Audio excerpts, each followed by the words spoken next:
السلام علیکم ورحمۃ اللہ وبرکاتہ۔ آج بہت خاص ویڈیو لے کر آیا ہوں۔ بہت سارے لوگوں کو یہ پتہ نہیں رہتا ہے کہ اردو گرامر میں یعنی اردو قواعد میں آپ کو پڑھنا کیا ہے۔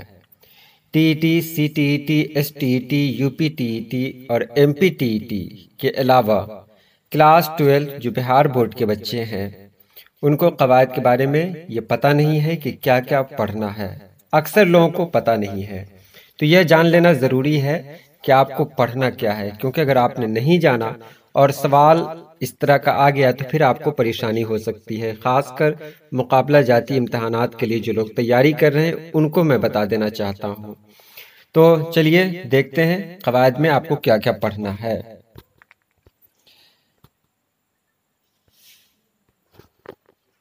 یہاں آپ دیکھیں قواعد اور اس کے اجزاء۔ سب سے پہلے اس کے بعد حرف کی قسمیں، کلمہ، اسم خاص کی قسمیں، اسم عام کی قسمیں، جنس، مذکر و مؤنث الفاظ کی فہرست، تعداد، واحد جمع کی فہرست، حالت، اسم ظرف، حاصل مصدر، اسم آلہ، ضمیر اور پھر صفت۔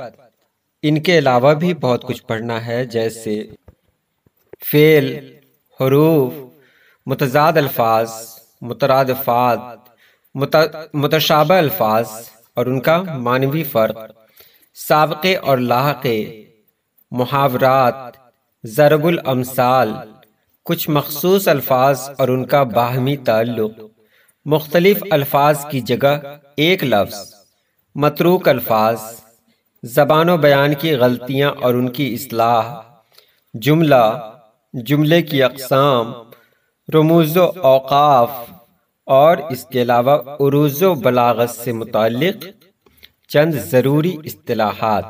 اردو مترجم کے لیے جو لوگ اپلائی کیے ہیں ان کو بھی قواعد میں یہی سب پڑھنا ہے، اس لیے آپ لوگ اس سے جان لیں اور اسی کے مطابق تیاری کریں۔ صرف واحد اور جمع میں آپ لوگ لگے رہیں گے تو کبھی آپ کا سلیبس پورا نہیں ہوگا، اس لیے سمجھیں اور اس کو فوقیت دیں اور اس کی تیاری میں آپ لگ جائیں۔ خاص طور سے کلاس 12 والے کو بھی میں یہی کہوں گا کہ آپ جان لیں آپ کو قواعد میں کم نہیں پڑھنا ہے، اس لیے آپ ابھی سے اس میں لگ جائیں۔ آج کے لیے اتنا ہی۔ اللہ پاک آپ سبھی لوگوں کو خوش رکھے، آباد رکھے۔ اللہ حافظ۔